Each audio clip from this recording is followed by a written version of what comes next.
Welcome back to Borgovia, people. How are you doing? How are you doing? Welcome back to Borgovia.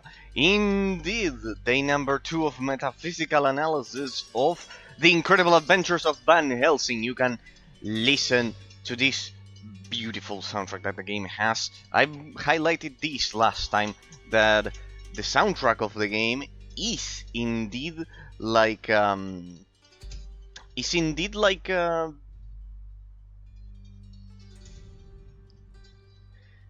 Sherlock Holmes movie. Like it leans more towards mystery than oh, there we go. I didn't see your message. Hey, how are you doing, Patrick? How are you doing?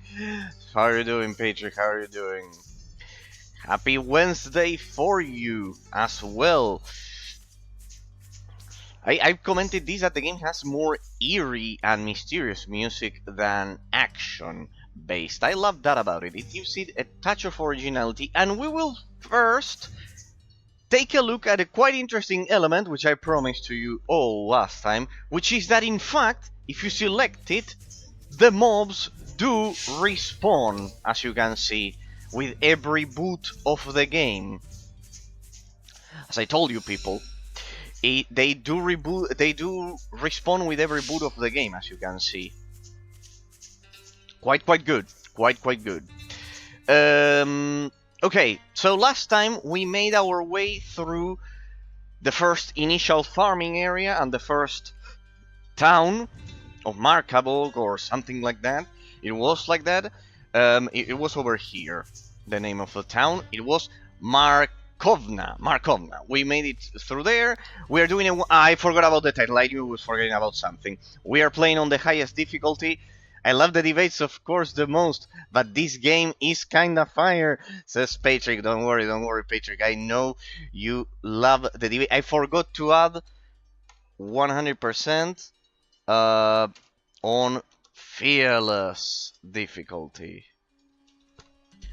On fearless, let's add mode so the title doesn't kill the length of it. Don't worry, Patrick. I know you love my debates, and I'm flattered by it. It's pretty much the main aspect of. There we go. Let's remove the first impression then. There we go. It's the main aspect of my stream that I always hoped people to enjoy, pretty much, because that indicates that regardless of the game that I'm playing, you know that it's a problem for a lot of streamers, that depending on the game that they are playing, people pay attention to them or not. For example, some streamers play Fortnite for thousands of years, and then they discover that if they change the game, well, nobody cares about their existence, and that is quite sad. So that's why I am always deeply thankful for the debates and everything, precisely because of that, because it means that you like the stream because of me rather than the game, even if I want to recommend you all great games. But indeed, well, it is precisely the idea that people like my presence instead as well. So yeah, pretty much both things. Of course, I want to recommend you the best games, but always. Are you sure you've destroyed all those lurking machines? Of course I'm sure. Great. I'm not much of a gamer anyway. I'm just here to learn. Don't worry. That's the point. Well, gamer, you do play Drakensang a lot. You did play Drakensang a lot. Well, better like that. If you want to try your hand at crafting a weapon, you can use my tool. Good idea. Here's your 100. Well, stranger, you might not be cut out for this. That sword looks dreadful. I'll dispose of it for you if you wish. It'll only cost you 1 gold. No, I'll keep it for sentimental reasons. No worries, Patrick. No worries. So you don't play video games? I didn't know that. Well, you did play Drakensang, but you mean I stopped playing Drakensang a few months ago completely. Don't tell me I cured you. I cured you with the debates. Don't tell me I cured you from the Drakensang addiction with the debates. You found something more addictive, but well, at least it's the it's wisdom itself. No. that's just a joke. Yeah, pretty much. Hey, I'm surprised at the size of the map. No, the thing is that the debates plus the gameplay in the background and everything makes it for both something to look at and something to listen at. So yeah, pretty much I love that. Pretty much. So regarding that, last time we covered the pretty much the first impressions of the game. All perfect so far. So far perfect. I love the slower style of gameplay, which is a topic of analysis for today that I wanted to highlight. That is more, it leans much more towards Diablo 2 than Diablo 3.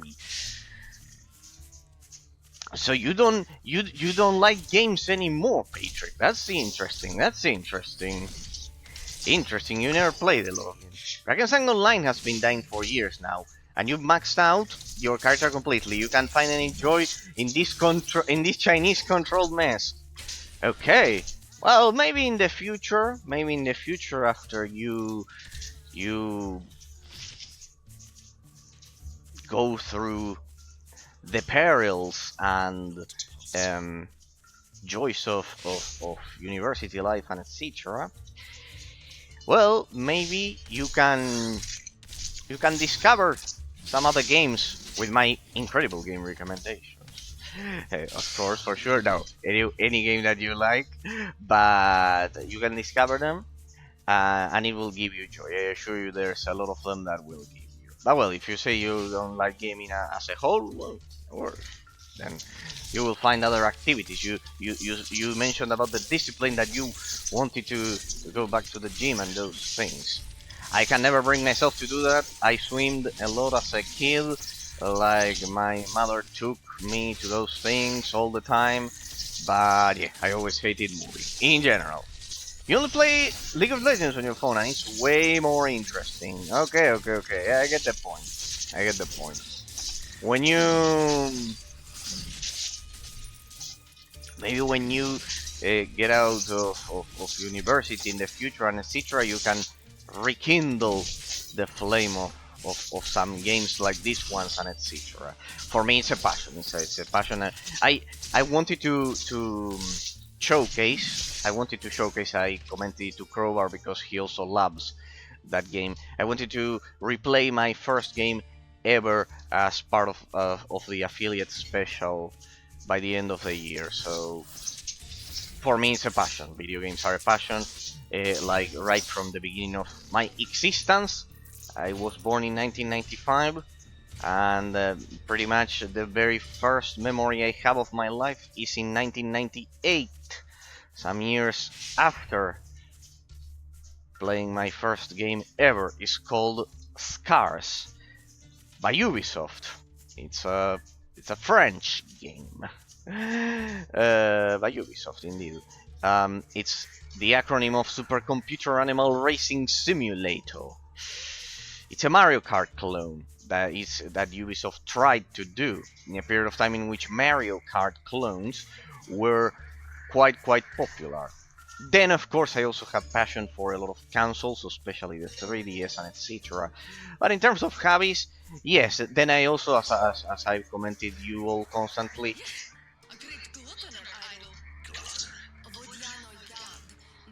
pretty much I watched every single, and when I say every single, it's every single Western cartoon thrown a bone relic into the mouth.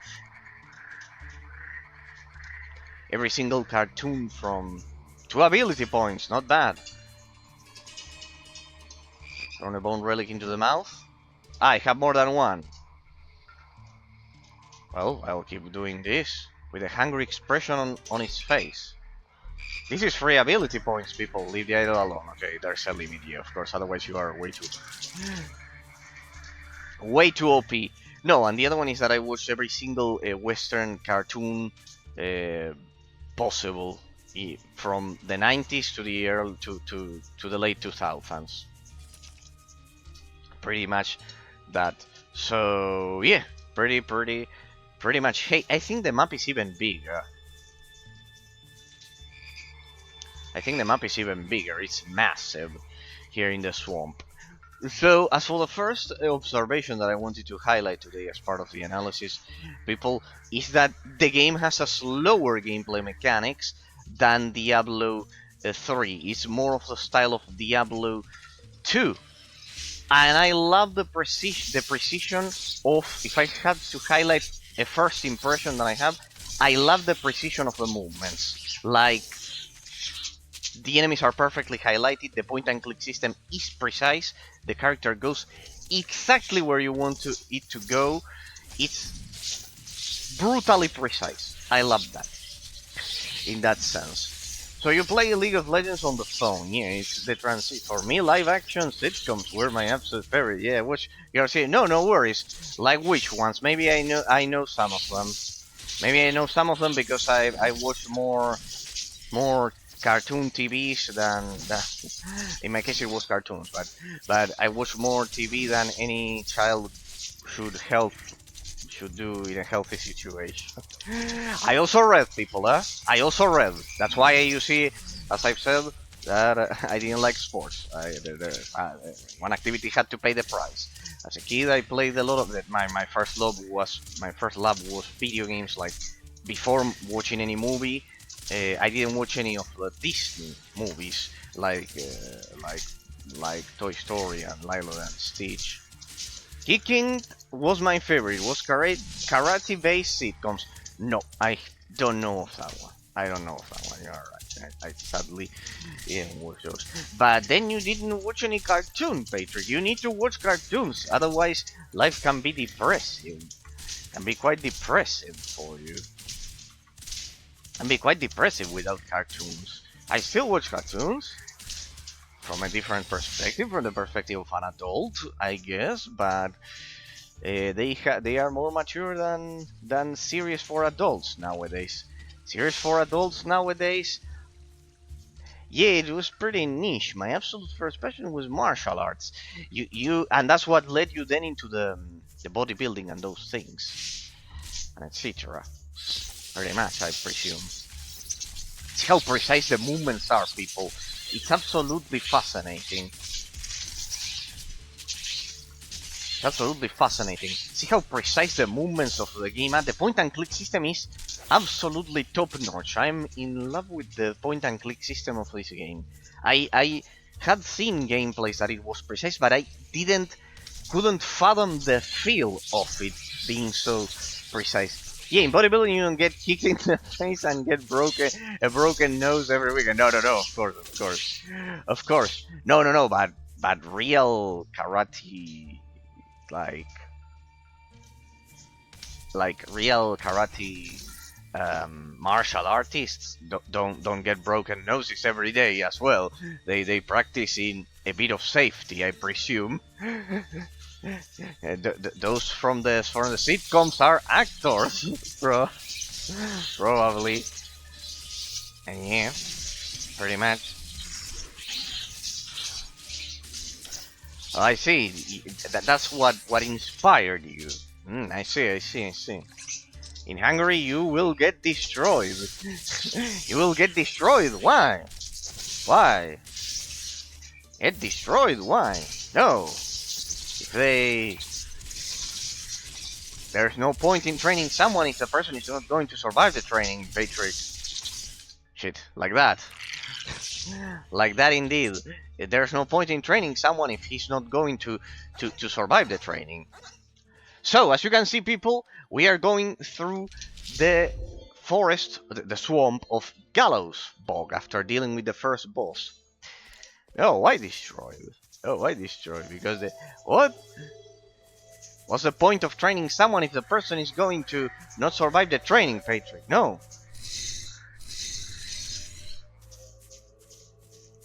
I still don't know what to do with those frog statues.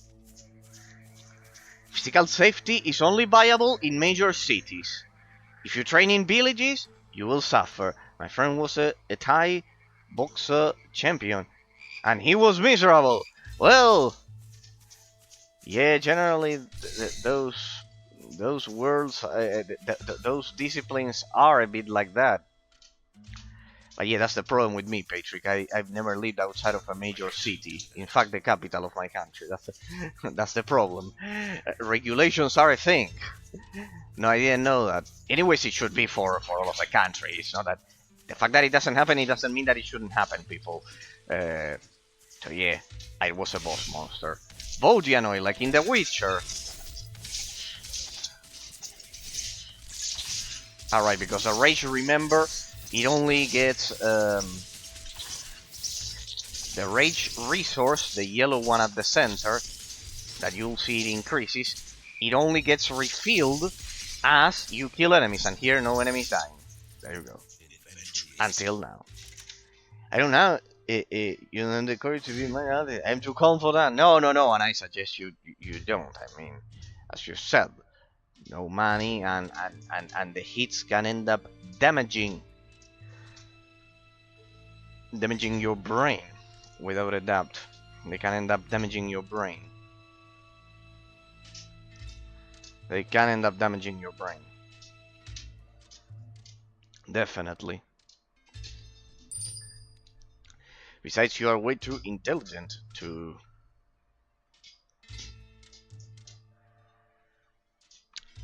You are way too intelligent to waste all of that. Hang on, this one is attack speed. You are way too intelligent to waste all of that doing something like that. Doing a physical activity as a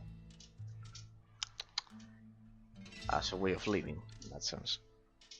Pretty much. Alright, with this we got 2% plus 3%. It's a total increase of 5% extra attack speed. We already have 5 there. I think we can sell the rest, unless we did actually loot a pretty good 6 HP per hit. Not bad. Not bad. But, you know, we would lose a lot of poison damage, a lot of weapon damage there. HP regeneration. We can sell her. I learned a trick here, people, that you'll see. If I do this,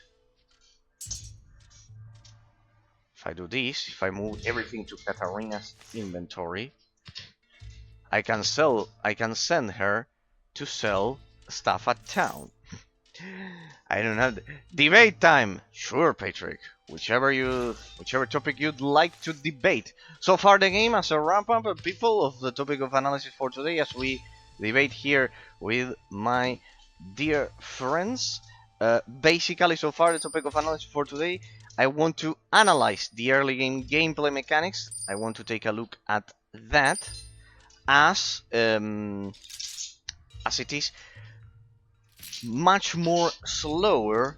It's much slower than modern isometric action RPG games, Van Helsing, and it's a modern entry. 2015 was the release date, as we could analyze in the first day of a stream.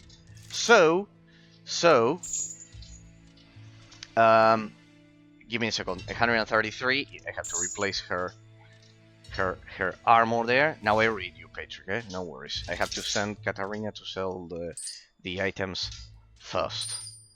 25 HP. 99. No, let's give her more HP. So you sell that, and sell that. I can send her to sell my stuff.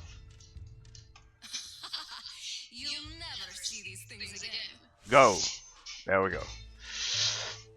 Would you limit women's right voting, for example? And can you talk about feminism? Why is it so? No, I would definitely not limit a women's right to vote. No, I definitely wouldn't. No, definitely wouldn't. Emperor Augustus in Rome, contrary to popular belief, pretty... he was, let's say, the progressive of the time. But it would be conservative for modern standards, as in Rome you could still become a slave and etc. Emperor Augustus was the one Rome, Italy, precisely, the big bad conservatives that we are, the terrible old school Italians, were the first to award women the right to vote, precisely. And yes, I do agree that that of course women need the right.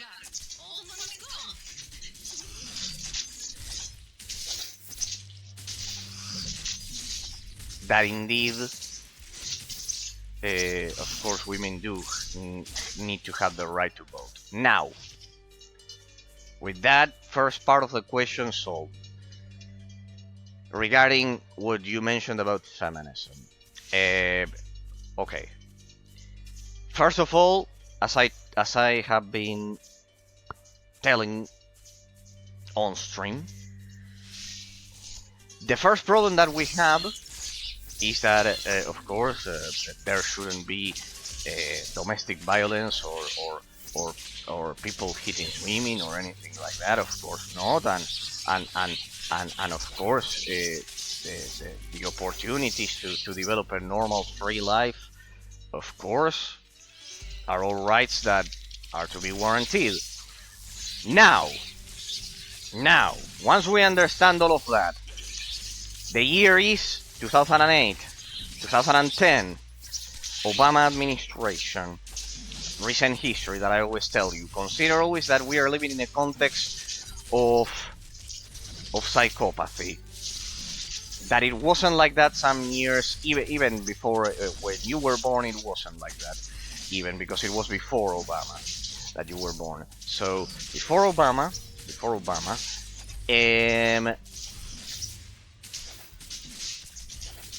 all of this was understood, that women should have the right to vote, of course, that they should not, that none of us, men or women, because men we also suffer, a lot of men suffer it, the same. No one should suffer domestic violence, of course. Hitting people is bad, and the person should go to prison for hitting people. That is one thing. Okay, that is one topic.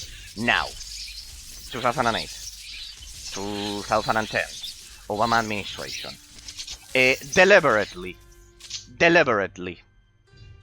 deliberately forcing the idea upon most of the population,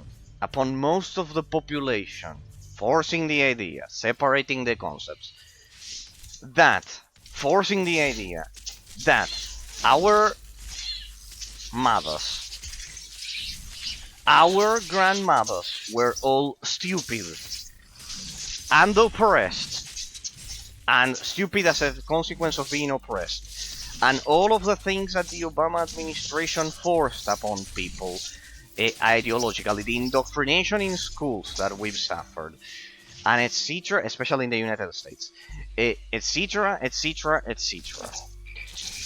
that then spread throughout the world, and telling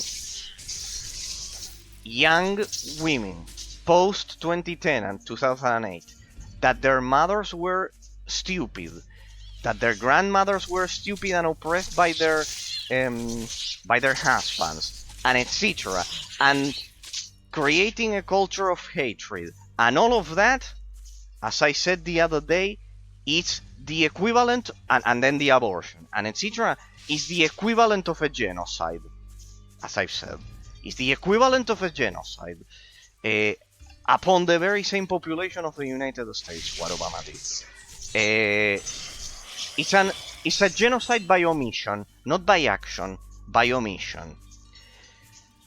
So, because of that is that why you're asking me the last part of the question, why is it toxic? It's toxic because of that. I wouldn't use the word toxic because that's a modern construct as well. I would say it's an indoctrination of hatred. It's an indoctrination of hatred. I might ask the same questions, but I want to clear everything in my head just to make sure. No worries, Patrick. No, that one you didn't ask it before precisely. It's because of that. Because they taught young women, young girls post 2008 and 2010 during the Obama administration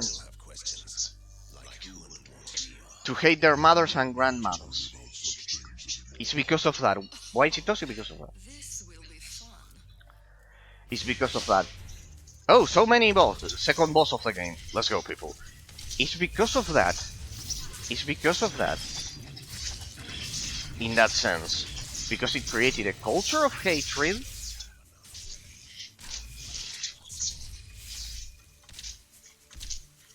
Out of sheer ignorance.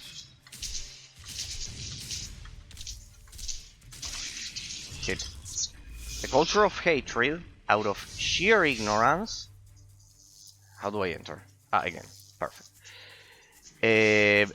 That caused a lot of unborn babies because of that. So that's why I say a genocide by omission. It was a genocide by omission. Why? Because back in 2008 there was a movement that you can look upon called Occupy Wall Street that realized that basically Obama had no idea about economy, about how to lead the economy of the first world power of the first superpower of the world. He had no idea. He caused inflation and poverty, and he broke the pension system. Since he broke the pension system, they needed to reduce the overall population of the world. How do you do that? Well, attacking women, precisely. That's why I told you always, Patrick, that they are, most of them, the group that will overcome this miserable situation, they are victims of this. They were the main victims, and we as well, because we we were the villains of the story, the boogeyman, the one that you needed to that the Democrats needed to blame for all of the evil. In this case, the oppression of women and etc. When it is them, precisely, the very ones that did so. If you look upon history, throughout history, there hasn't been a period of time in which precisely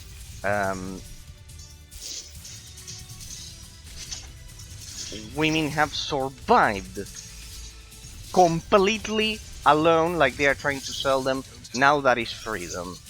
The same, well, in the case of us, well, we can survive, we can live miserable lives, I guess, but, well, we somehow survive, I guess. But in the case of them, it's even worse. Regardless of what you hear or listen on etc., it's even worse surviving all of those things. So they are trying to separate us. They are trying to separate us. They are trying to divide. The old phrase, divide and conquer. Well, it's pretty much that. And that's why I tell you, don't fall for the trap. They are victims just like us of these degenerates. They are degenerate individuals. Since Obama couldn't handle the economy because he was uneducated to handle the economy, he broke the pension system and they needed to reduce the overall population around the world. So, instead of stop spending on shit and having an efficient economy, like now Trump is trying to fix, they did that. They did that. They did that. So, I think it's a genocide by omission. I might ask the same question. I don't know. Okay. So, it's basically that. So, then, what you are asking me about the radical feminism and etc. is just a direct consequence of all of this that I'm telling you. Once you understand why things happen, well, it's not that difficult to accept reality for the time being. But as I told you, there will be a group that will be much more intelligent. It has already happened. That will realize about this lie. They have already realized, and will fix all of the shit that we've seen in these last 10 years. There will be. So do not fret, because it will happen. Sorry, I need to deal with the boss. Now I read the message. Anyways, it's long. I need to deal with the boss. Patrick, 1 second. Now I deal. It's not that the topic is fascinating, but I need to ensure I don't get killed again. 1 sec. Let me dispatch the boss and I go to your next question. Don't worry. I love the debates. Just that the boss is quite good. Remember, people, we are playing on Fearless, as you can see here. I love the relationship between the usage of potions and the gameplay mechanics. By the way, I wanted to highlight that. Come on, let me kill that one. It's over. It's over. 12 dead. 1 dead. I love that the game requires high APM from the player without being as floaty the physics as Diablo. As you can see, it's extremely precise. And I love first of all the physics, how precise they are, the point and click system. Second, the relationship between the usage of potions and the gameplay mechanics. You see that the potions have a 30-second cooldown. They have a 30-second cooldown.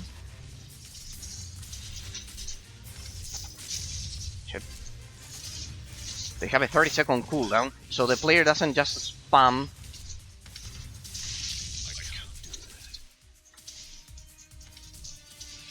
potions constantly. I need to kill that werewolf. They no longer have the other one killing them. There we go, there we go.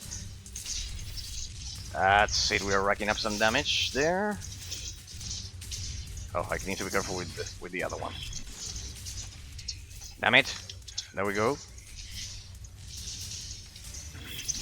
I cannot use my multipliers. As for that, I need rage, and rage is only generated as you kill enemies. Okay, Katarina is on cooldown.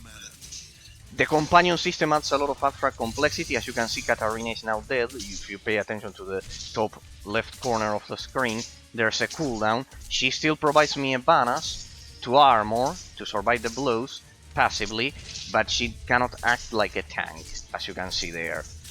So, I love how the game has some defensive moments of the gameplay, of the combat, and some in which you have to actually deal damage. Like that.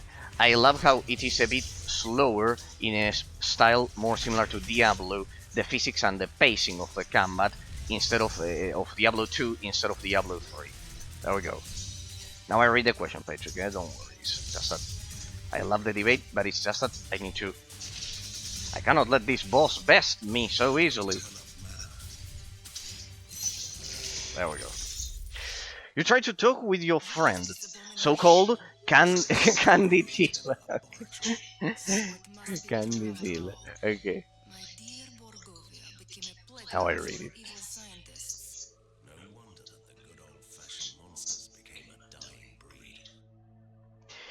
You try to talk with your friend, the so-called candy dealer. It's okay, perfect. The candy seller. We'll call it like that. That's it. Thank you for that one.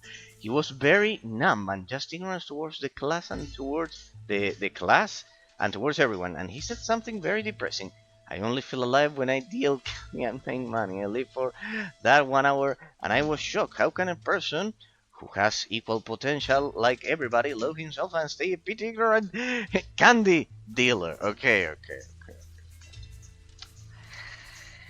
It's that which you described right now is nihilism. Patrick, is nihilism that we've talked so much. It's absence of purpose in human existence. Existence for nihilism. For nihilism has no purpose, really. We humans are just here by chance, because we are a clean slate. That is relativism.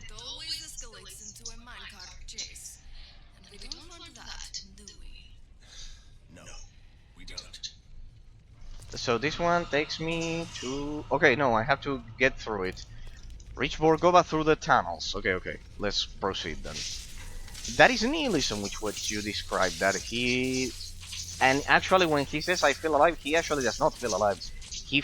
What he's trying to say is that he feels that he has a purpose in his existence. He uses "I feel alive" because it's a more instinctive expression. But what he's trying to say with "I feel alive" is I sense I have a purpose, that my existence has a purpose in that sense. So I don't know what I would do without this beautiful area of effect damage here. That was way too fast. I need to be faster there. So pretty much, that is the point, Patrick. That the person feels that his existence has no purpose. That is nihilism, basically. The absence of purpose in human existence. And I told you, human existence always has a purpose, regardless of how bad the situation may be, and etc. Precisely. Why? Because because then I have to tell you why. Why is it that human existence always serves a purpose? That every single existence in the world, every single life serves a purpose. That is definitely not that candy dealing.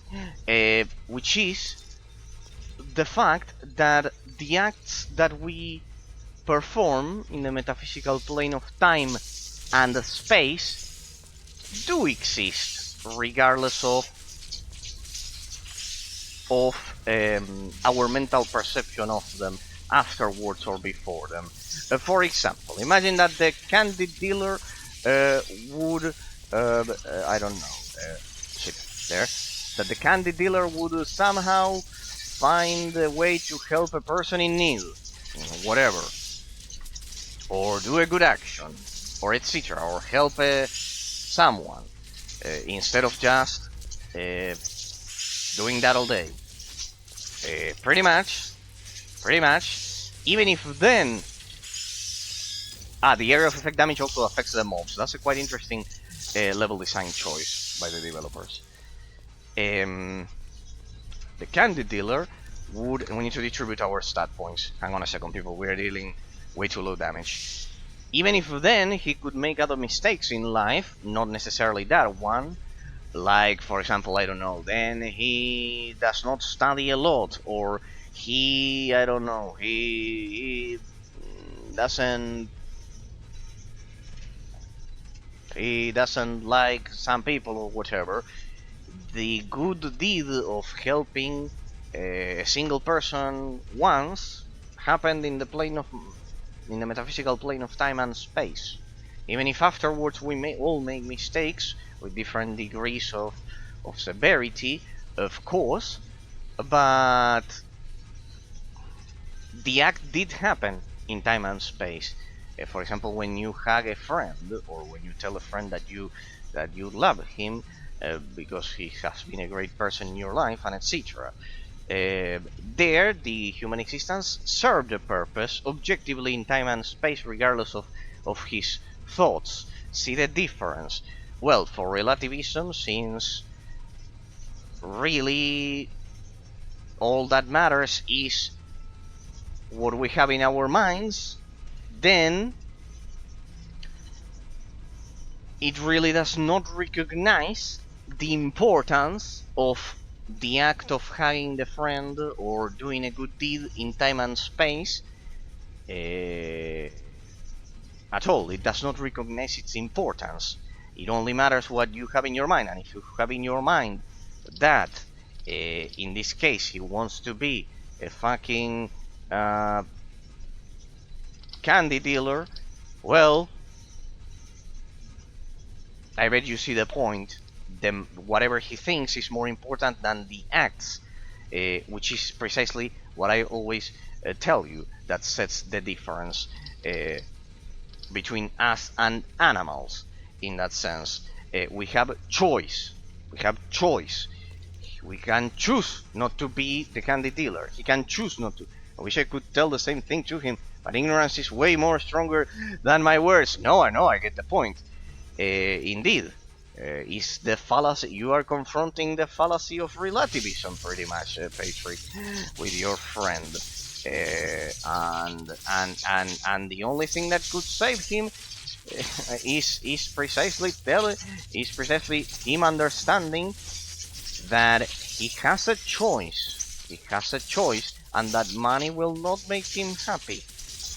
Well, there you have the living proof that money does not make you necessarily happy.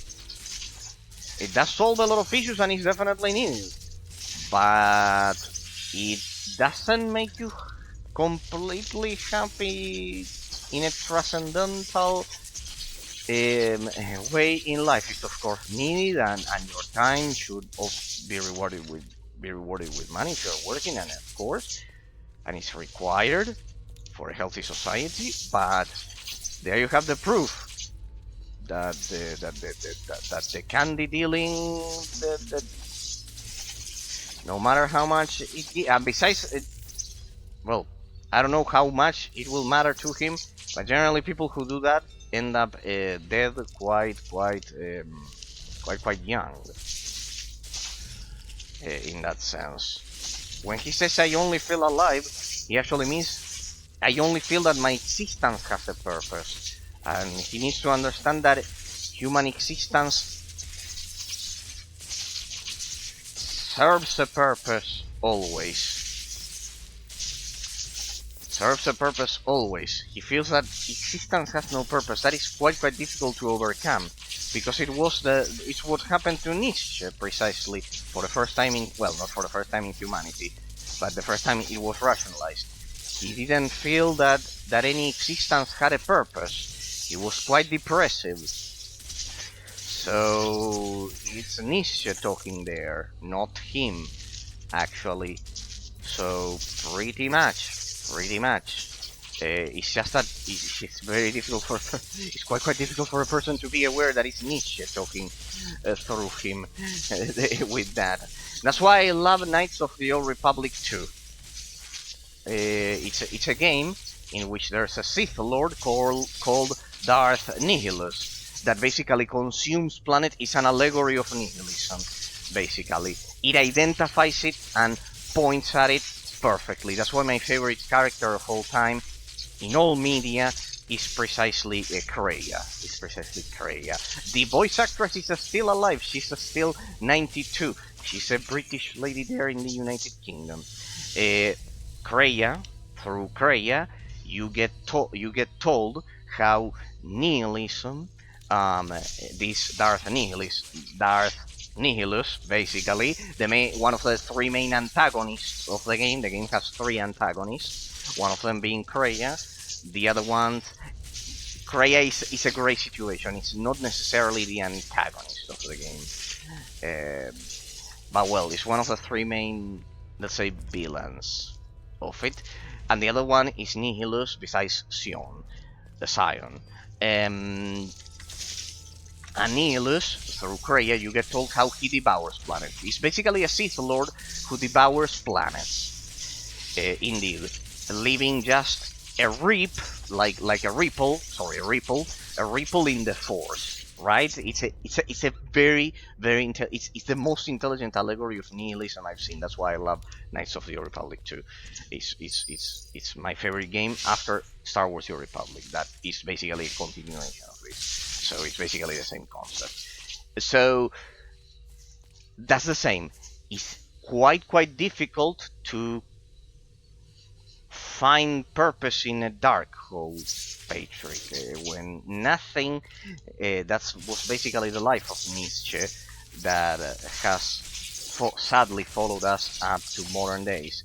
He really found no purpose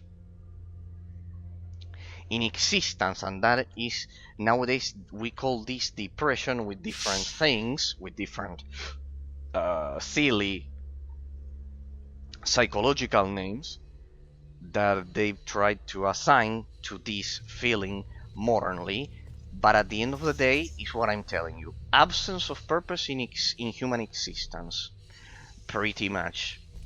Low IQ and being ignorant about the world is coherent. Yes, indeed, Patrick. Yes. Sadly, yes. If you want my mental perception of it, yes, definitely. Why? because perception through the mind is much more is the one thing that will precisely make you intelligent enough to tell that every existence does serve a purpose precisely. In that sense, perception of the mind is precisely what will allow you to perceive, to notice and discern good from evil objectively, rather than thinking it's a matter of mental perception at the end of the day. I think so. I can give you historical examples. For example, we couldn't analyze the IQ, the intellectual coefficient of Socrates, for example, the first Greek philosopher that discovered logic and reasoning itself, but he confronted a group of people called the Sophists, right? That, for example, said they were like lawyers, for example. Just imagine, and they weren't lawyers, but imagine something similar. Basically, the premise was that the Sophists argued that the way you say things to convince other individuals is more important than the content, that the form is more important than the content, because they saw that they could convince a lot of the Greek population. Being ignorant is the perfect way to a depressive life. Without the fascination about the world you live in, you will just like the artificial intelligence. Indeed, what I told you, it implies also that losing the ability to be fascinated by what you perceive about the world, in that sense, as I told you, in that sense. But I can tell you the story about ancient Greece that I told you. So the Sophists thought they were the previous Greek thinkers before Socrates, Plato, and Aristotle, the main ones. They thought that the way you said things is more important than the content. I'm using this example because it was basic logic compared to what we have now with complex concepts. They thought that simply the way you said things was more important than the content of what you said. Why is it that they thought this? Then, about your question about IQ, they thought this because they simply could see that they could convince a lot of the Greek population, and that gave them influence over them. It gave them power, right? Let's say influence at the end of the day, convincing people of en masse in huge portions of the population gives you power, basically. So, because they ignorantly perceived that, it led them to say that the way you say things is more important than the content. And then, when Socrates only cared about instead cared about the content, Socrates, Plato, and Aristotle, basically, they could elevate logic and everything, and they basically were humiliated in all of the debates against Socrates, basically, and somehow Socrates' ideas did survive, while the Sophists were forgotten back then in ancient Greece. Then they of course ensured to kill Socrates. Then they killed him. In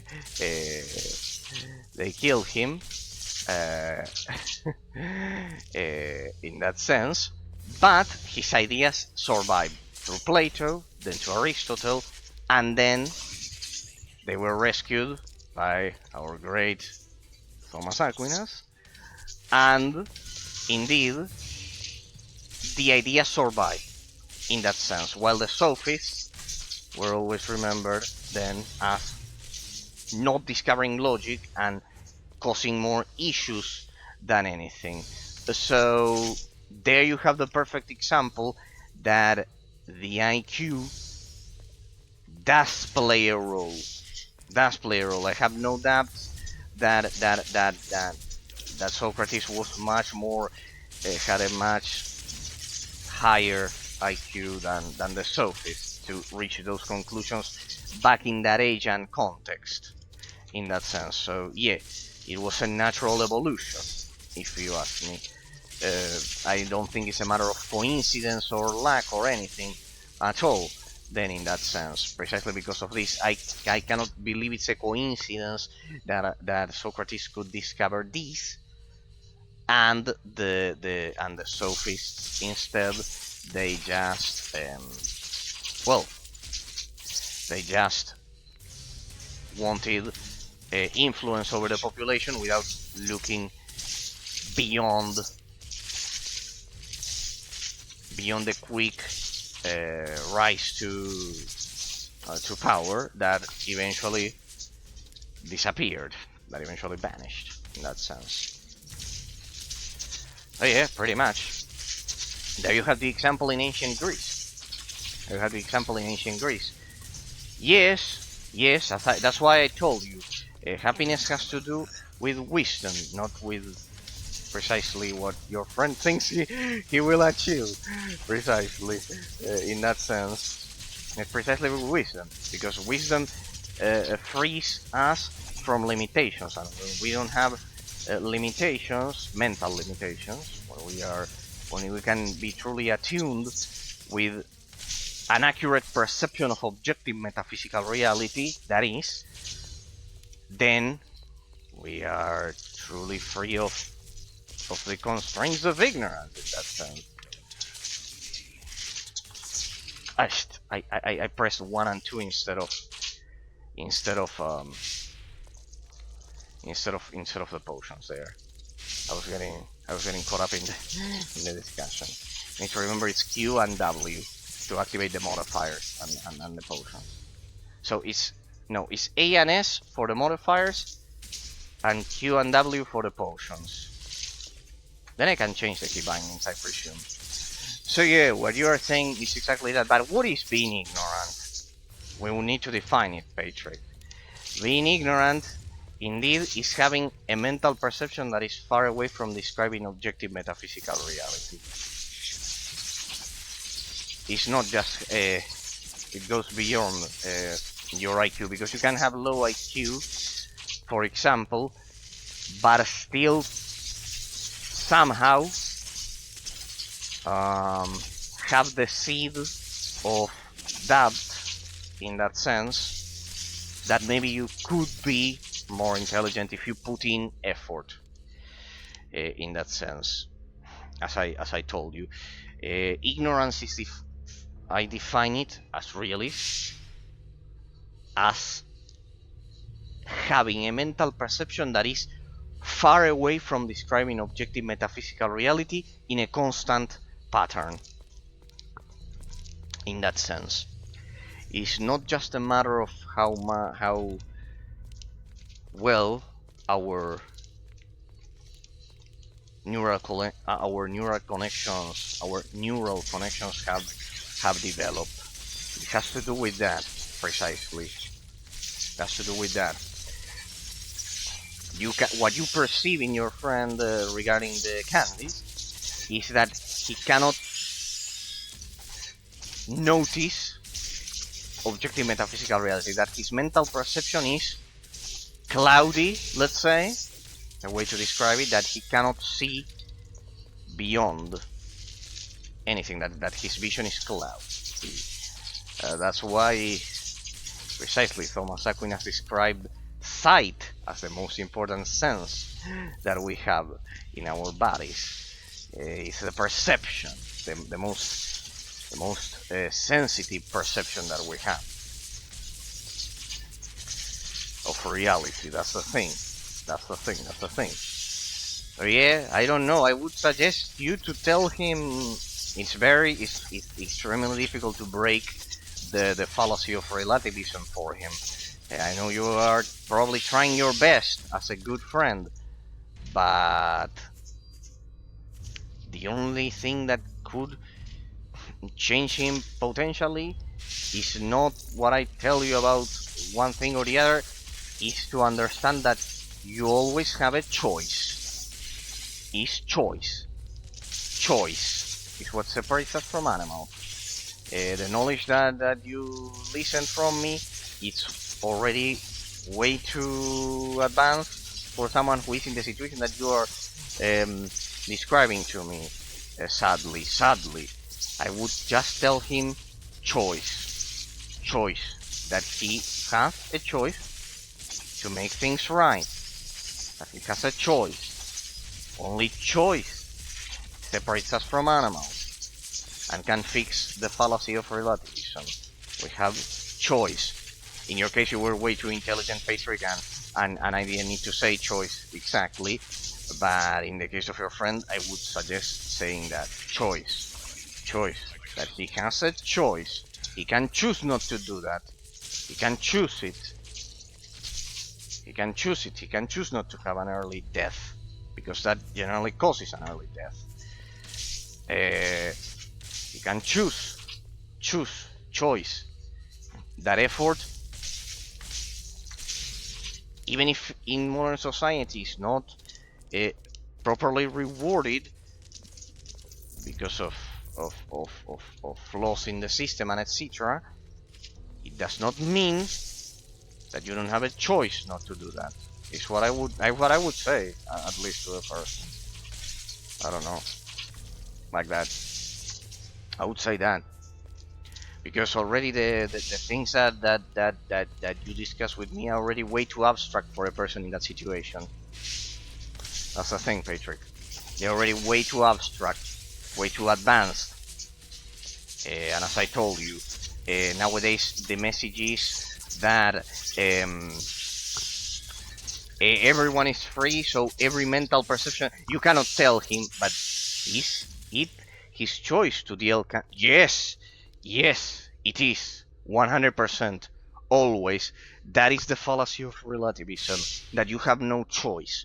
Yes, indeed, indeed, indeed. The fact that you pose that question to me indicates to me that precisely that is a problem.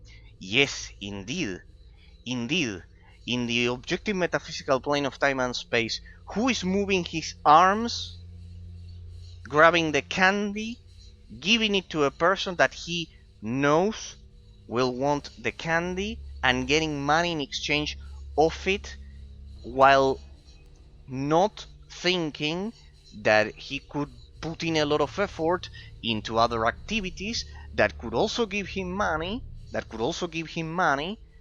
and not imply killing people.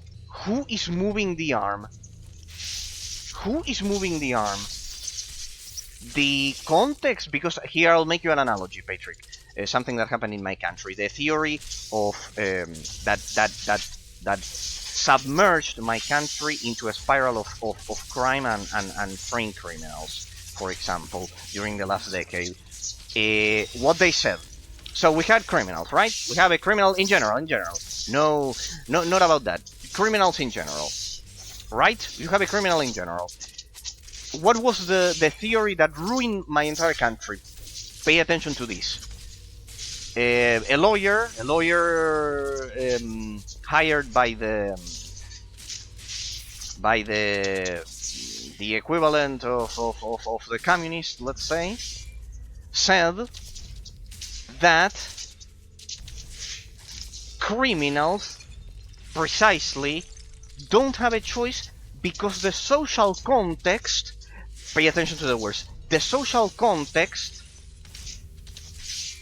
makes them inclined to commit crimes. That is not their fault, right? Please pay attention to this. It's the reason why I admire the criminal policy in a lot of cases of the real United States, not what Obama and Biden have done.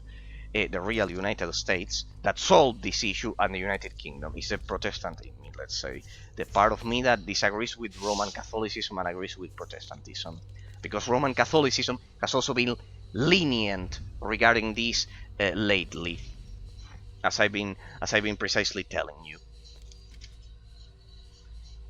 So he said that the social context is responsible, society is responsible, is the active subject of the crime, the one who commits it, of the crime of creating the context so the person does those illegal activities or any other. Just imagine that he robbed something or killed someone instead of that one. Any criminal in general. That implies, first of all, assuming that the person has no free will on his own, which is a metaphysical fallacy.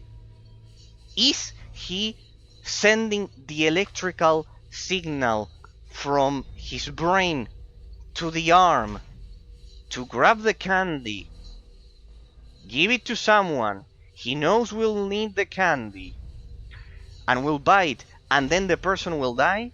Is the electrical signal coming out of his brain? Yes. Yes. In time and space? Yes. In time, right now, the moment, and space, in all of the universe? It is. The electrical signal is coming out of the brain, going to the arm, and doing it. Right? And then the argument. The argument of anti-punishment, let's say, laws. Yeah, but the context causes that. Okay, I'll begin with empirical evidence.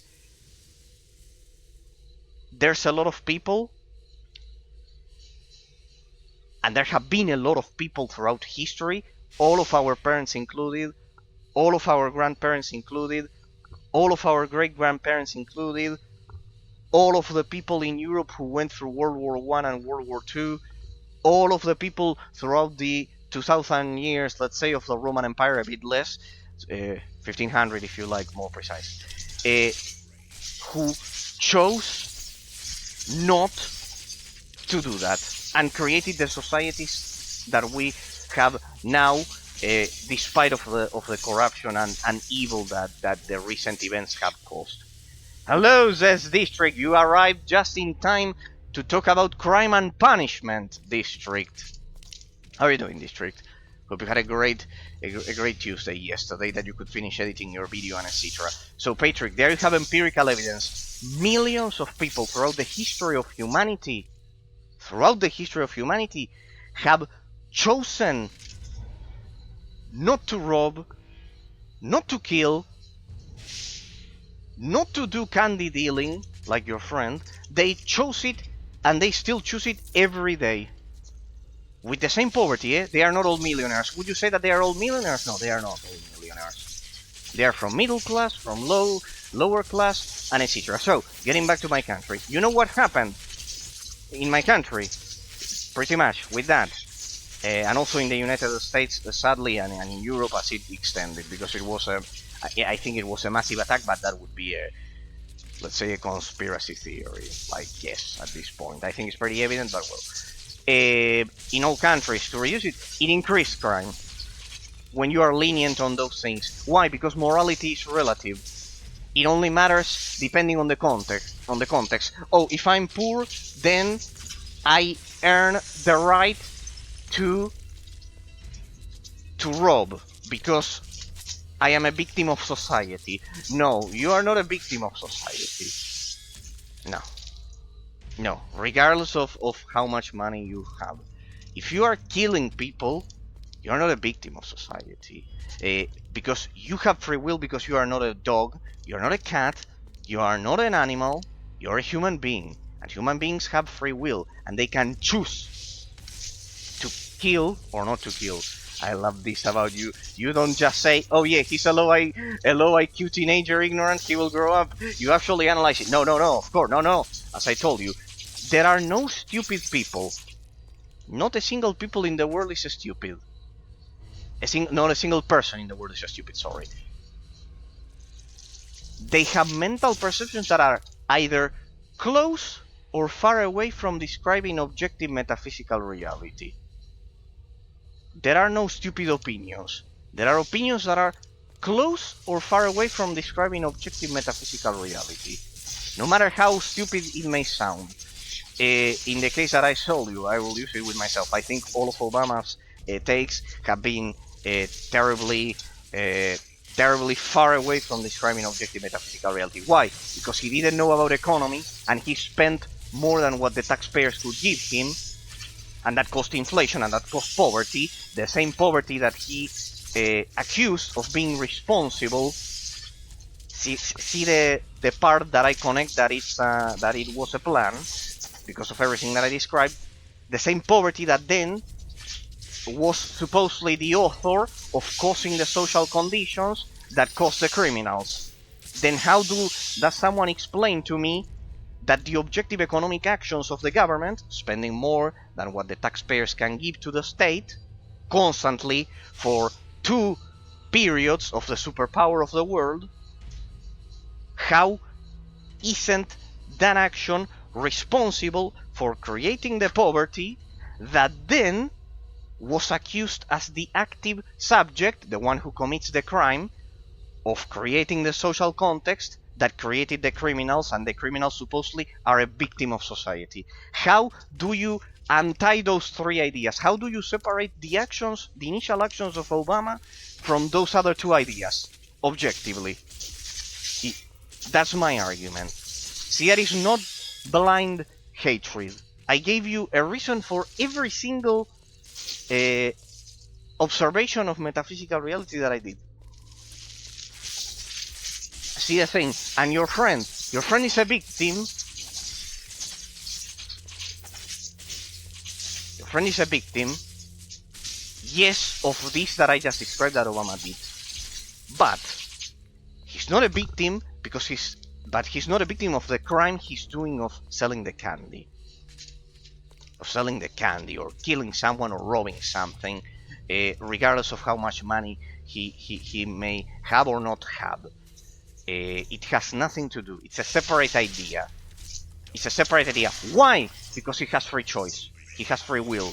He has freedom of choice. Free will, freedom of choice. The correct expressions. He can choose not to do it and put in the effort to have a better life. He can do it. He's not living, for example, you could argue even that, well, but I live in China and they force me to do so. No. He's living in a country in the framework of the European Union, of course, with defects like all of our countries. No country is perfect, I always say it. Switzerland, let's say, is somehow close, but it still has some problems. No country is perfect. No country is perfect. I say it as a joke always, people. No country is perfect. But I presume he's from Hungary, like you. Really? I think it was only created to dig tunnels. It's not evil. Great. So it won't tear me apart. I didn't say that. So, drill worm. Okay, let's go for another boss. Second boss of the day, people. Ooh, what are these mushrooms, though? Could we turn them on, please? That is spectacular. But quite useless. Turn on the other machines, too. So, he's from Hungary. More or less, he's not forced to do that as well by the government. He can do it. Yeah, he's middle class. He hates his father also. That might play in his... Well, you didn't tell me that before. That I told you. Is what I told you about the influence of the Obama administration. Precisely. That, as I said, it was a genocide by omission against the very same incredible population of the United States. This is getting exciting. It was a genocide by omission. Hating their teaching, indoctrinating children to hate their parents, and especially their mothers, that their mothers were idiots and their and their fathers were like oppressors. That attitude that the Obama administration had, it was a genocide by omission. It was a genocide by omission, precisely because of that. Precisely because of that. Because they taught, it indoctrinated children, What are you waiting for? Paralyzed.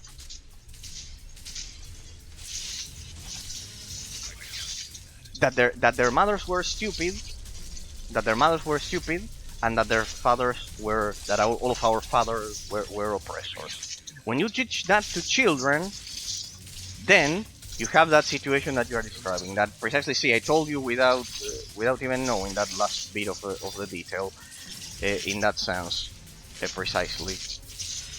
It also kills them. Okay, maybe I can lure them here. Nice. Is it susceptible to damage? Yeah, it is.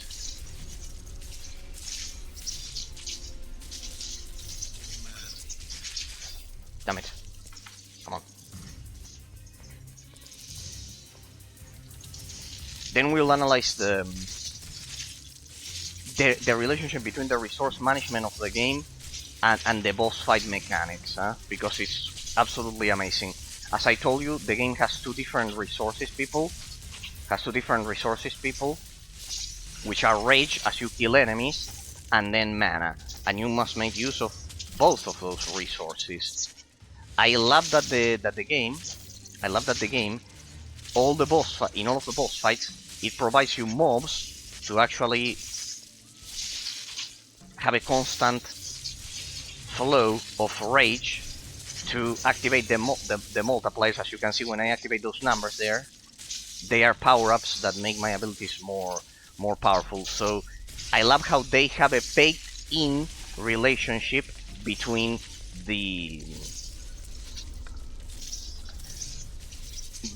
resource management mechanics of the game and the level design of the boss fights, for example. I love it. I love how they handle that. Because as you can see, without the mobs, I wouldn't be able to make my attacks stronger. Let me see if I can kill the boss here. Well, kill it. Maybe I have to activate the machines as well. There we go. And I love that the mobs constantly accumulate. It's not a set amount. You have to well, it's definitely fearless difficulty, people. You cannot say that I'm not playing it on the hardest difficulty. And the relationship between the usage of potions and the gameplay mechanics is also amazing, as you have to... As the potions have a set 30-second cooldown. 30 seconds cooldown, pretty much. But going back to what you are describing, I think there's a direct relationship. Between hating your parents because of the indoctrination that I described, and precisely, there we go.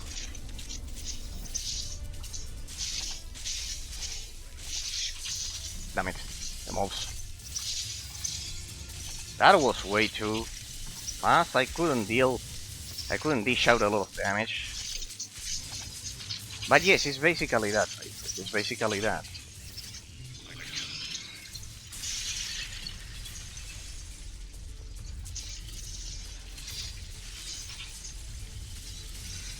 It's basically that.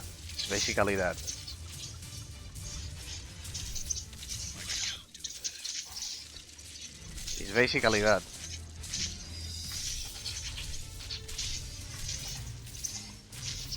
Amazing boss fight, by the way, people, huh? The game has impressed me a lot. I have bad news, says District. I will guess. The drakensang-online devs have been unable to fix the shit for tomorrow. Anyways, I was going to do it next week. I'll take that guess. I don't know. I hope it's not something worse than that. That would be like a very light bad news. That would be like very light bad news. Trick. No. Okay, I failed. Okay. Shoot, District. No worries. But regarding that, Patrick, yes. That's why I always told you, never hate your parents. Never hate your parents because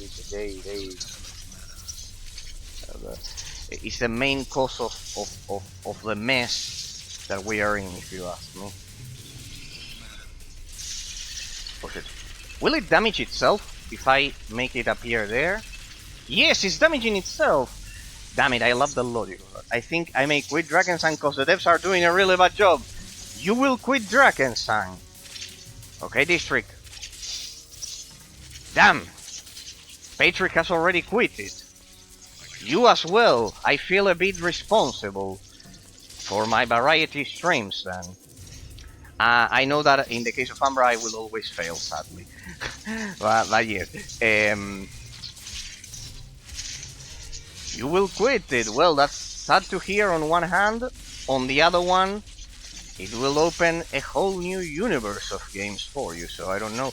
It's like mixed. You know, I do believe that variety enriches us a lot in terms of games. There we go. I got it. You have to do this. Damn it. No, don't kill me. Don't kill me like that. Don't kill me like that. I dealt a lot of damage, but it was costly. It was costly, people. Katarina, please protect me. Oh boy. No. Let me move. I'm activating my cooldowns, people. It's just that you don't see it. Come on, potions. Go. Nice. Look at that. It's getting too much pay to win. It's getting worse and worse. District, I have millions of games to recommend to you. If that's your decision to quit it. Millions of games. Millions of isometric action RPG games. Millions. Not all of them can be free to play, maybe, but well, a lot of them come as offers on Steam. For example, this one came at $5 at some point on Steam. The turn RPG, I just stay to my games. The turn-based RPG. You won't do any more Diablo clones, as they say. No more isometric action RPG games. That's saying you won't play. You don't want to play any more isometric action RPG games. Nope. Why? That's sad. You clearly like that genre. That is sad. You clearly like that genre. I wouldn't advise you to do that. You're quitting the genre as a whole.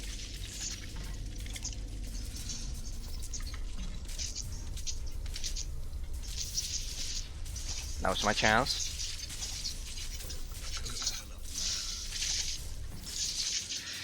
I don't like my character to be, because all of them are seasonal, to be reset each season.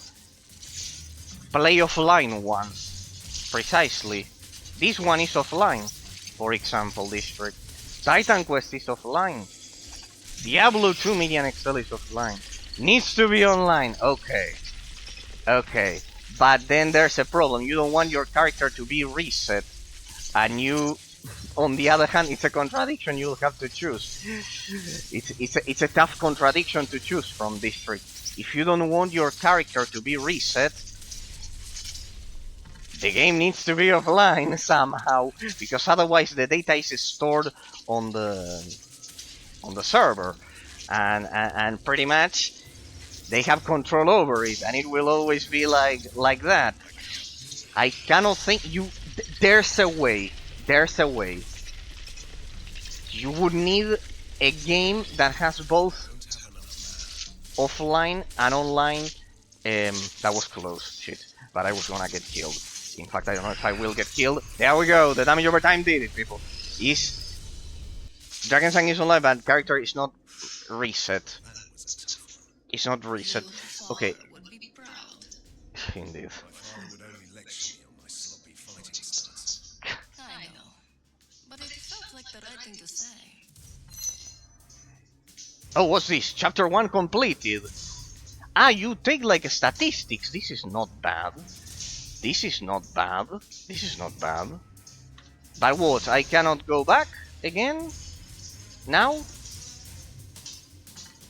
Oh, I didn't know this. Can I go back and do the other side quests? I wanted to do them. Damn it. I didn't know that it worked like that. District. Needs to be online, but the character is not reset. Well, you have the one that you mentioned to me. Which one was it? Last Epoch. You have Path of Exile 2. I think you didn't like Path of Exile, but well, you have Path of Exile 2. You have millions. If it needs to be online, where? Well, for example, the successor of this one, Warhammer Inquisitor Martyr, you can play it offline and online. That would be the solution for you. You would need something that can be played both online and offline. How about that, District? Online and offline, you need both options. What I always mention as the optimal situation. In my case, I love them offline, but so I don't have that problem. But yeah, I would tell you that it's a contradiction, because in that sense, you need it. You need 84 versus 30. That is a huge difference. I was using outdated gear, by the way. Increased attack speed, HP, advanced gunnery, increased attack speed, increased attack speed. I have increased attack speed on everything, so we'll give this one to Katarina there. Unidentified rifle, we'll need that one. 46 physical resistance. We move this.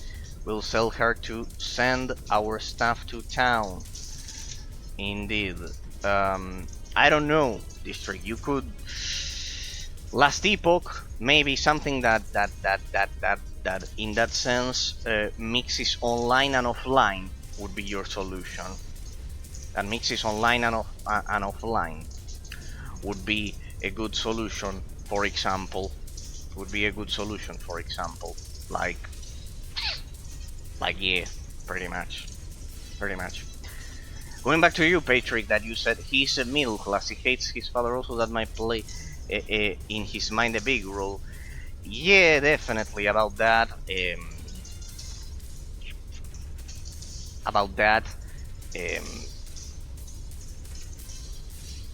I am convinced it does play a big role regarding that. It does play a big role regarding that. But yeah, it's what I told you. I think the all of this is a consequence of the Obama's administration. If I have to point to someone, is what I've seen. And you know how much I love the United States. But if I had to point at one person responsible, at least the executioner of the modern status quo. Oh, what was that? It was that pretty much. See, without even knowing, there I will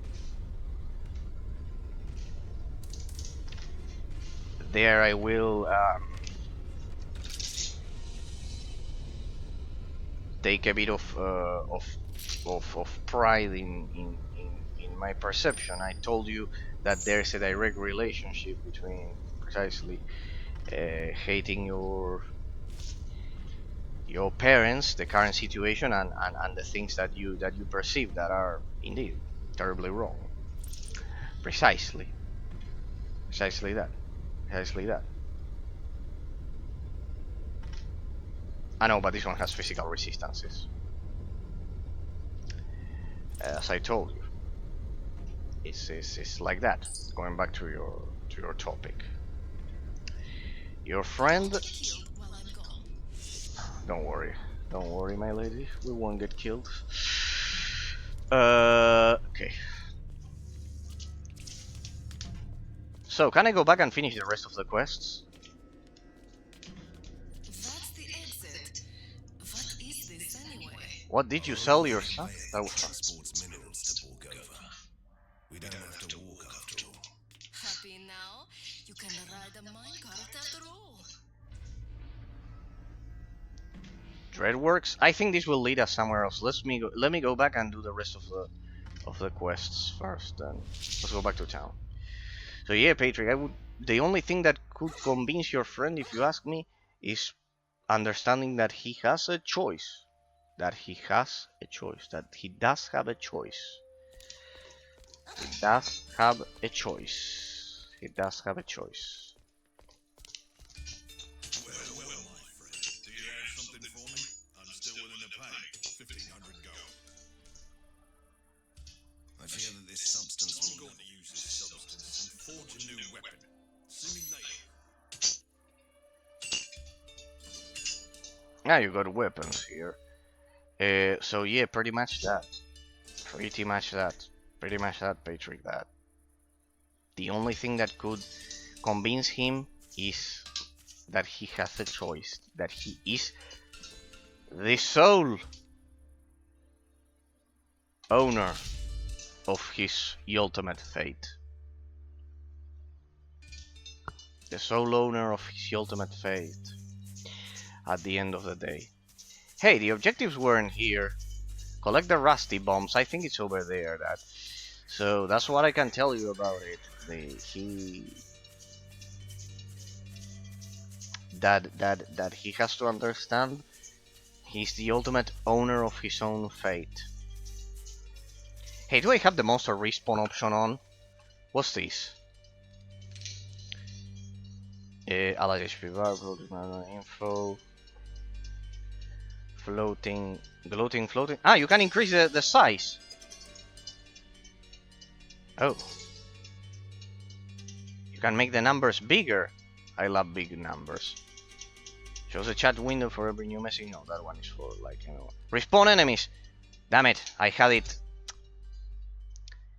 I had it unchecked. And let me increase the floating text. I love those big numbers.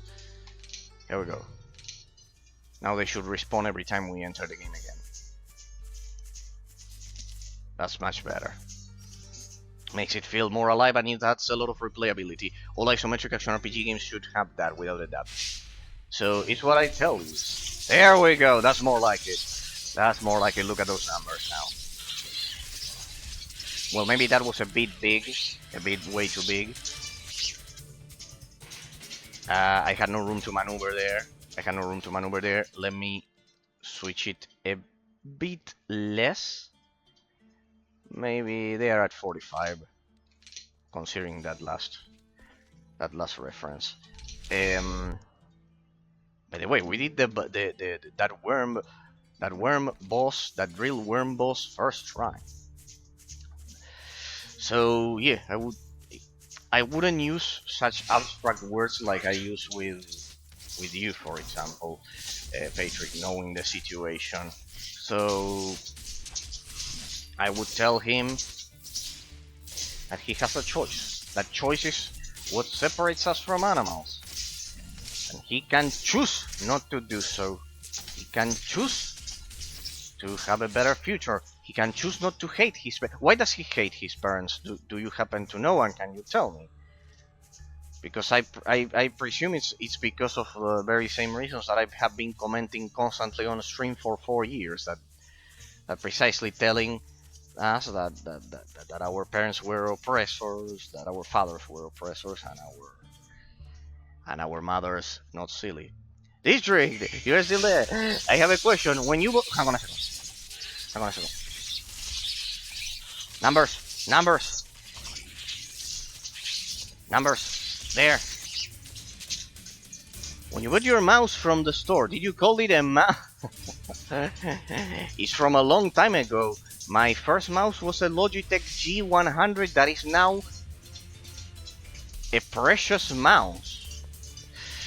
You mean in Spanish? You know that I talk Spanish. In my native tongue is Spanish. Yes, I did call it a mouse. Your first mouse, because you said for us it's a mouse, for you it's a particle or something. No. District. It's my example that I say every day against relativism. By the way, it's a harsh realization that your friend is basically an ignorant logic. For else I was naive in that sense. I believe everything he said to me. Almost did Candy once. No. I'll get to both of the topics. First, the one of the District, in case it was a joke, because I've explained the example several times. Yes, of course I did call it a mouse the first time, because it's a specific arrangement of molecules and particles regardless of what I may think. Even if I call it a chair, it's still a mouse objectively, even if all of our senates vote to call it a chair. That's my classic example that District maybe loves listening to, and I was unaware of it. Precisely. Even if we all vote to call this metaphysical entity smile a chair, it is still a mouse. It will be, because the arrangement of molecules and particles in time and space is that of a mouse. No, he loves that joke because it's the initial example that he first listened to when he discovered my reviews, my classic example. I am flattered that you remembered it, District. It warms my heart that you remember my classic example. It was shocking for you. It was shocking for you. Give me feedback the first time you heard of it. You didn't expect it. Of course I remember it. You know, a person... I removed the comment by now, because I thought it was a different person. But a person over at YouTube questioned that in my final analysis of Sacred 2 with a bunch of huge paragraphs. You remembered it. What was your first impression the first time you discovered my crazy metaphysical concepts, District? Relativism alert! Indeed, Patrick, it was the original example. The original example. Regarding game reviews, if we all say that Fortnite is the best game of all time, does it make it the best game of all time? Well, no. Of course not. The level design is a putrid pile of shit. Not because of me saying it, but because I observed that it has no complexity in metaphysical reality in the plane of time and space. Really? Compare it to the map of The Legend of Zelda Ocarina of Time and there's nothing to interact with. It's just throwing people so they can kill each other in an empty map. Relativism alert indeed. It was the original example that I always use for any new viewers. I wonder in the future, District, Patrick, if we have even more new viewers, what their reactions are going to be. I must admit it to you, one of my biggest pleasures is seeing the reaction of people when they are exposed to realism coming from a relativist world all the time. It's like observing this fascinating phenomenon when the ants, you know, the small animal, the small insect, the ants create a colony and organize themselves and everything. It's a fascinating phenomenon of nature in that sense. When they are exposed to that, in that sense, it's fascinating. By the way, harsh realization that your friend is basically an ignorant, low-IQ person. Before realizing I was naive in that sense. No, you weren't naive, Peter. Don't feel bad. In that sense, it's an absolutely natural reaction because the fallacy of relativism that you precisely used the correct emote, the relativism alert. I don't know, parenthesis people, I don't know how proud all of the philosophers from 1,000 years ago would feel that I am using their faces in a chat over at Twitch 2,000 years later, or well, in the case of Immanuel Kant, 500 years later, let's say more 300 years later. No, 400.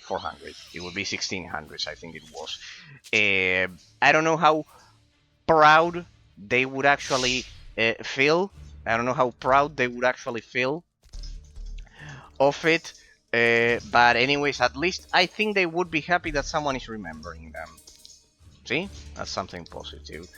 But yeah, pretty much. I don't know. What would you say? That they would feel happy or that they would hate me? I don't think Thomas Aquinas would hate me in that sense, because of how good I speak of him. But the relativism alert, I bet Immanuel Kant would hate me and Nietzsche as well. But well, I don't know. They would first need to understand what a computer is, so anyways, we don't... It's a weird relationship that transcends time. It's fascinating. What we have here in the chat with them, with the faces that I've designed. But well, at least, no, I'm happy that their faces are somehow remembered, at least. with the relativism signal there, and Thomas Aquina there is fascinating. And regarding that, no, don't feel like that. Shit, stupid harpy. Don't feel like that, Patrick. Don't feel like that. It's an absolutely natural reaction. It's an absolutely natural reaction in that sense. Why?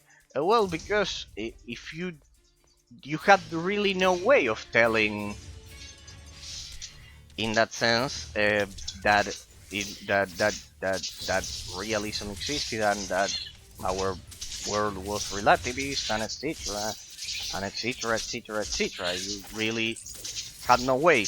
Is it the equivalent that the criminal has no way of telling that that society is, in your previous example, then as an analogy, then the criminal also doesn't know that he's doing something wrong? Well, the perception required to realize that killing someone is bad is not on the same level as realizing the arrangement of particles in reality and everything. I think there's a difference in difficulty. First of all, severity, what I tell you about everyday people. So no, pretty much, because I can see people then saying, "Oh well, but then also the criminal is also the victim," just like your viewer didn't know about realism. The delinquent or the criminal may be a victim of relativism, but he's still choosing to kill. In your case, Patrick, for example, you did choose to have an open mind, to be curious, to be intelligent, to everything. See, choice. There, give him that example that you didn't know about all this, and you made the choice of being curious and learning more, and etc. etc. etc. And that gave you, at least I hope, a lot of happiness, not being ignorant regarding those things. So, there, give him your own example. Maybe that will somehow you will somehow be able to convince your friend of not doing the candy dealing, and etc. That sense. You made it. You had. That's the thing, people. In order we human beings need to make the choice to be more intelligent. It is a choice being more intelligent. It's a choice not being ignorant. It is a choice. It has to come from your own free will. That's the thing that relativism preys upon. Not having a strong will to overcome those limitations. Precisely. That is what it preys upon. In that sense. I can pick some more perks. Poison damage, plus 10%, Black Widow, okay.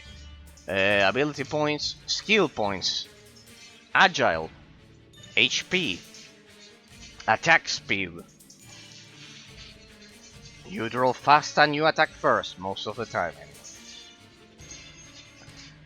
Flying Energies, how are you doing? It's been a while, Flying Energies, how are you doing? Lovely Mario figure there. I haven't seen you in a while. Hope you are doing amazingly well, Flying Energies.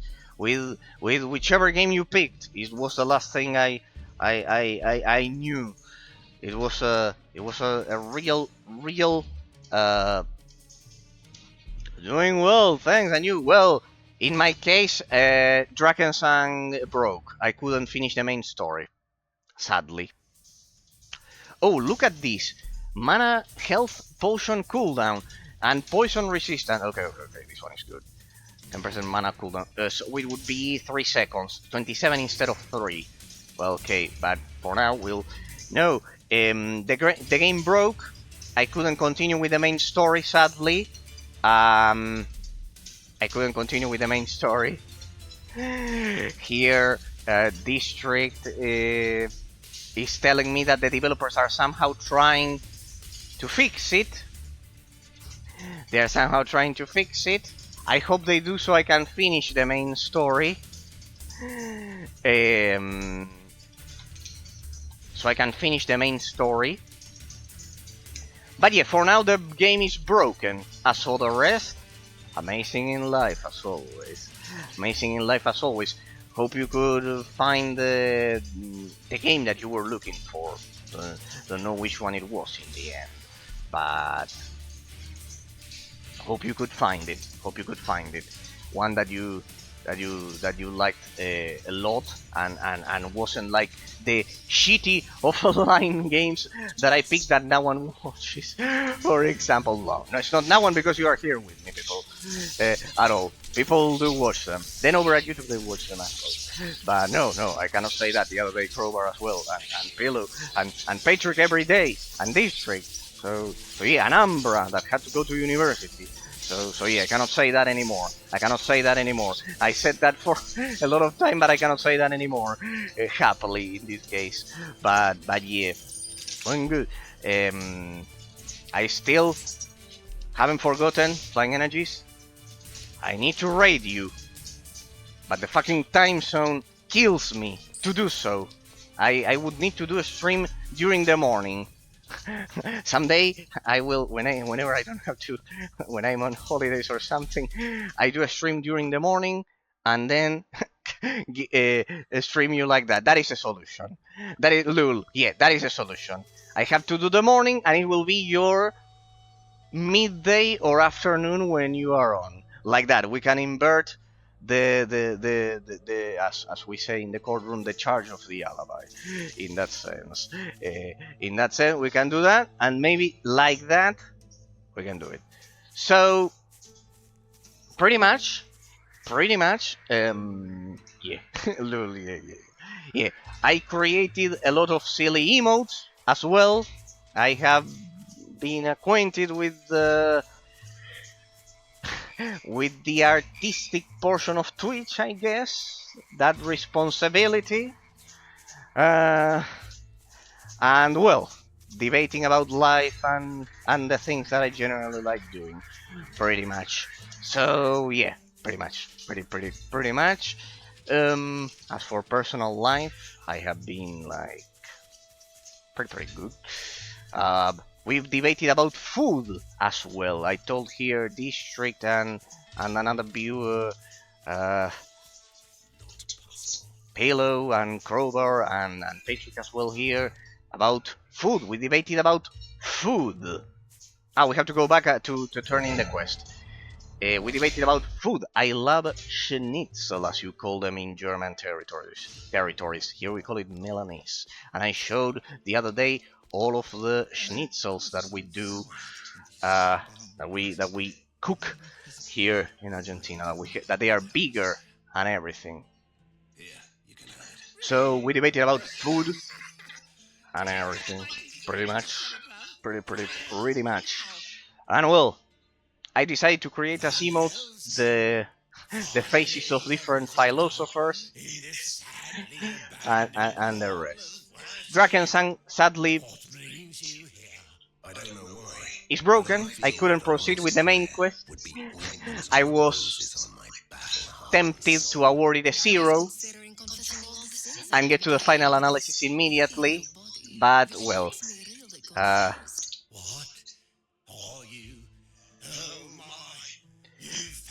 the drakensangonline equals vomit, says Flying Energy.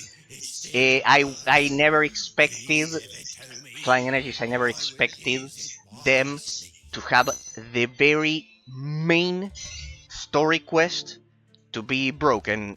I reached a Thursday, eventually, right? I reached the, what was the name? I bet you will know the name.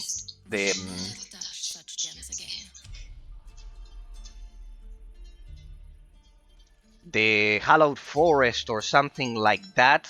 The Hallowed Forest after all of the Underworld story arc. And the map that you need to get into to proceed with the main story, to talk to an NPC, it's broken as you try to load in. It never loads in, right? It never loads in. So eventually,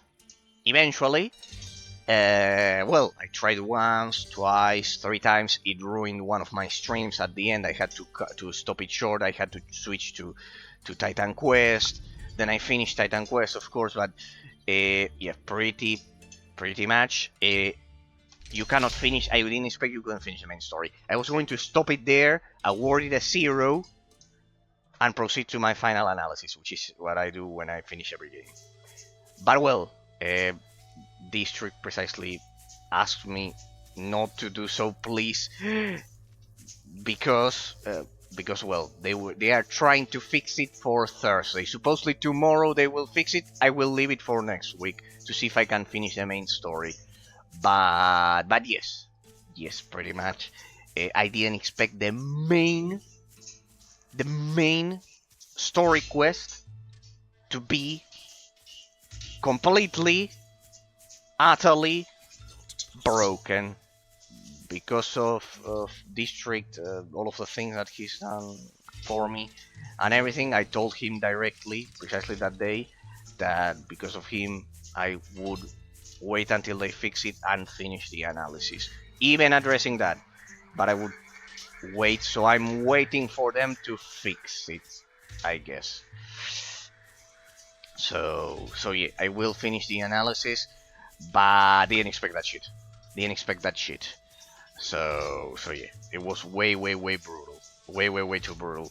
Like having the main quest broken is like the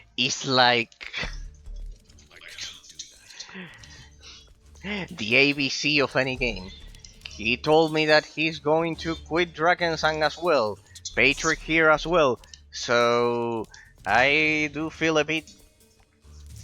On one hand, I feel good because they have a lot of options to play other games that will treat them much better, that will treat you all much better. But on the other hand, well, it is true that the poor game will suffer with so much people hating it, I guess. But yeah, pretty much. That's the thing. Okay, I need to find those bombs. They are those rusty bombs. They had to be here. I left a werewolf alive here. No, pretty much. All right, I think we cleared this whole area. Remember, people, we are doing a 100% completion on Fearless. Then the objective has to be here. It's the only zone that I haven't explored. Let's go over there. I'm surprised at how big the map of this one is. Absolutely fascinating and gorgeous. So, yeah, pretty much that was the story. I reached a point where the main story quest is broken. I didn't expect that. I just couldn't proceed. So we are in the sweet wait time. So we've been debating so far, playing other games. We've been debating here about life, a lot of crazy stuff, like I always do. I don't know how many people will hate me because of my debates at the end of the day, but well, at least we have fun having them.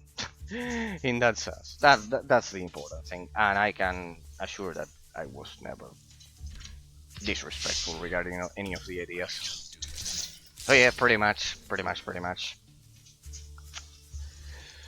Patrick, you're back. What is the difference between subjective and relative? Nothing. It's the same, Patrick. It's the same. It's absolutely the same. They are synonyms. Saying that something is relative and something is subjective pretty much has the same semantic meaning. Subjective and relative is the same. Is what your friend tells you. If I think that selling the candy does not cause any problem, well, that's pretty much it. They are synonyms. Why do you mention it? Yes, I didn't fall asleep. Yeah, no worry. No, I know you are also respectful whenever I also chat with District or Flying Energies or Pillow or Crowbar or Ambra or Phantom or whichever. So no worries at all.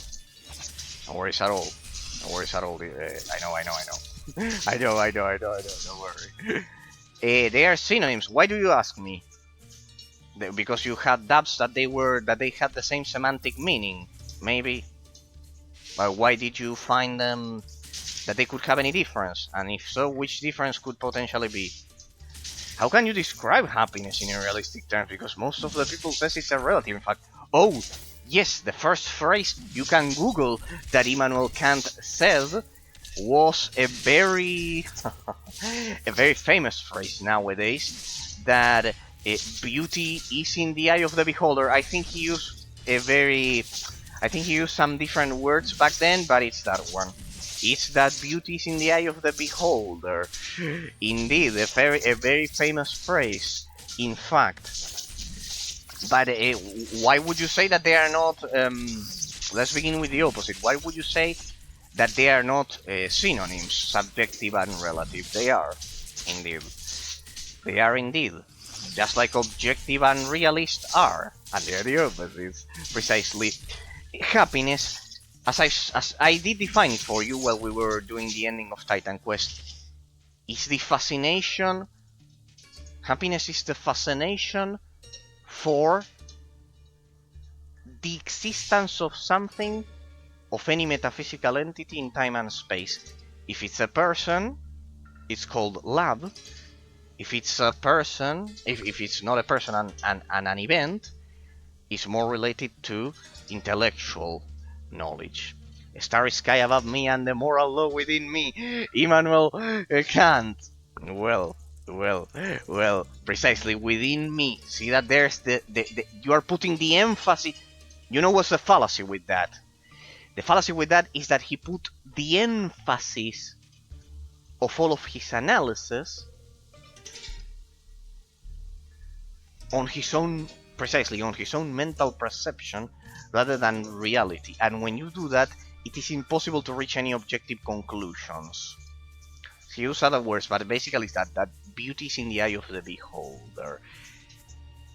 And that implies the fallacy of relativism, which is addressing only the subjective portion of any concept in time and space. What I was debating with Pillow the other day, Patrick, if you were paying attention, basically he told me that, for example, he uses a lot of irony. As I told you, he's extremely intelligent, as you can see, and etc. He uses a lot of irony.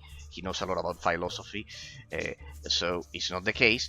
But what he told me, that love is a chemical reaction in our brains only.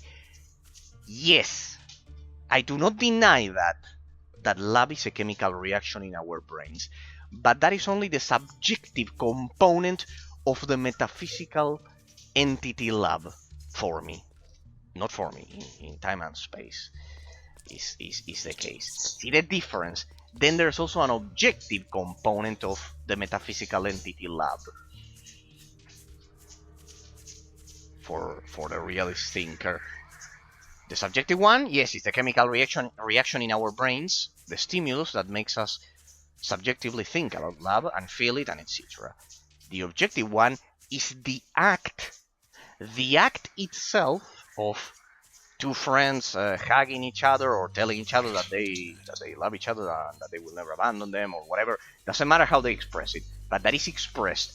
The act in the metaphysical plane of time and space happens regardless of the subjective portion of the concept.